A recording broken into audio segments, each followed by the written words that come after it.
again, I'm just doing a general overview. You have to have constant vision. And you've got to feed it to you all the time. There's a book in the Old Testament called the Book of Habakkuk. And the whole book, the first chapter, all this prophet does is complain. I'm going to give you the answer to every complaint. All he does is sit and complain the whole chapter. Why is this going on? Why is this going on? Why is this favor? Why do they have that favor? And the answer comes in the second chapter. It's the second book. Watch what the second chapter says. Write a vision and let everybody see it and let them run thereof. I want to keep teaching you the power of just a constant vision. Here's where we're headed. And stay on it. Ask Mother Teresa once, come march against Vietnam. She goes, I'd march against Vietnam, but I'm not against Vietnam. I'm for peace. If you ever have that march, I'd like to do it. You know, if you get a vision, I keep on writing it, and let me run thereof. Now, I want you to keep feeding the vision and feeding the process to you, because here comes another phrase, get your pens. Commitment starts it, consistency finishes it. That's the problem with these seminars. You come in, somebody gets you all fired up and all juiced up. Or you're fired up, you've got commitment. But consistency is what will finish it. I've got to keep on doing it. That's why we need accountability. That's why you have to keep on feeding each other. Because look, you can get all fired up. And that's why I really believe that the future really is these trainings. Is starting to train. Because we just don't need commitment. All you need it to get started. But it's the consistency that finishes it. Here comes another one. Ready? Motivation starts it, habit finishes it. We've got to get our habits down. And so what we're going to try to get into in this program is without consistency, we have no finish. Without habit, we have no finish. So commitment and motivation are wonderful. That's why we bring in these big fancy speakers. But we're not going to win if we don't get some kind of consistency and we don't get some kind of a habit. Look at somebody next to you and tell them, lock the doors, my dream's not getting out of here. Come on, tell somebody. Come on, lock the doors, my dream's not getting out of here. Let's talk about that. I'm going to get into goals here in a minute. And I really love something called the 90-day goal. If I said to you, okay, Mike, I'd like you to come over here and I want you to talk to Jeff. And I want you to tell him the next 90 days what's your goal, what's your dream. Let me explain something about that conversation. If he was able to do that with him, you know those are happier people.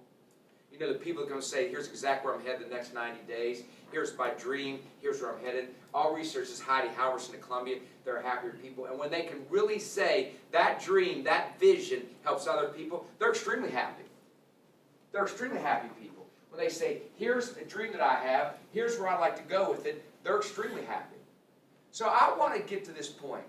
We're going to get a vision. We're going to put it in our head over and over and over. We'll get other people to keep us accountable with it. We're going to keep on repeating it until we change our brain. Next, I can't give you this talk if it doesn't match your identity. Can't do it. Can't do it. If I say, I'm going to teach you how to excel, but you see yourself as mediocre, it's a wasted day. If I'm saying, I want to teach you to be somebody who has peace and joy in your life, but you don't see yourself as that, it's a wasted day. I had Mike with me. I spoke to the Green Bay Packers the night before they played the Pittsburgh Steelers in the Super Bowl. And I gave him the story about the land of milk and honey. In the land of milk and honey, Moses went to two people. And it went to a bunch of people. He said, come on back and tell me what you see. It flows with milk, it flows with honey. Watch this phrase. This will kill your 2020. But.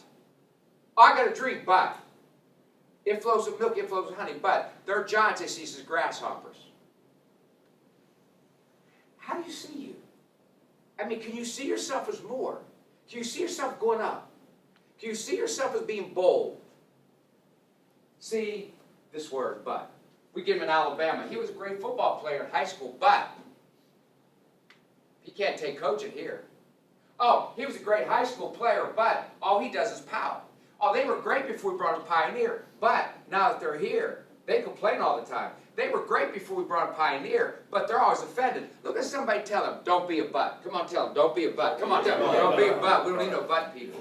How about this? He was very good in the interview, and he ended up being better. He was very good, you know, when we interviewed him, and he helps other people out. Now, it flows with milk, it flows with honey, but Do you know you have an imagination that runs 24 hours a day? Did you realize that? There's never time it doesn't stop. Your imagination, there's never time your imagination stops. If you don't take command of it, see, if you come in and say, hey Jeff, nothing's going good today, this is awful, we're losing, that's your imagination.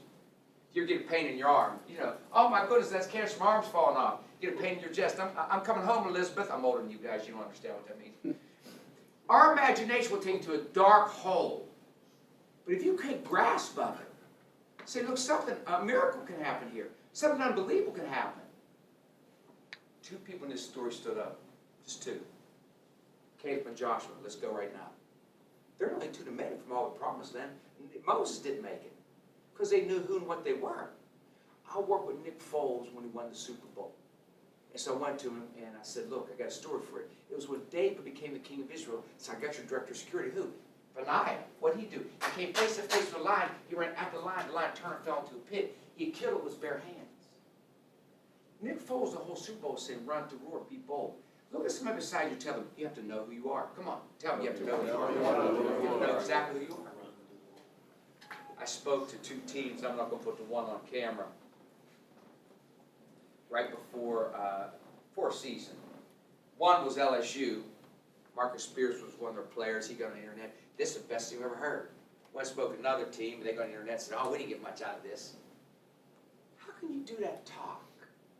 How can you do a talk like that and get 2 drastically different interactions, two drastically different appraisals? Do the same talk. Oh, that one team was 6-6. LSU won the national championship, incidentally. Identity. You got to know who you are. You got to say, this is exactly who we are. And greatness always starts with, here's who we are. I've got one. See yourself as bold. See yourself as a servant. See yourself as somebody that goes full steam. Ronald Reagan's walking down the street in New York City. Someone comes up to him and says, hey, I know you. He wasn't the governor of California yet. Hey, you're Jimmy Stewart. Sign this. He signs Jimmy Stewart. Guy goes away. His publicist looked at him and said, you're not Jimmy Stewart. Why did you sign that Jimmy Stewart? He said to his publicist, hey, I know who I am. Everybody stand up again. Everybody stand up. Look, I want you to go over to somebody and say this. I am a servant. I am bold. I am somebody who cares and helps others. Go tell somebody, this is exactly who I am. Come on, go get somebody. Say, exactly who I am. I am a servant. I am bold. I am someone who helps others. I know what I am. Help people.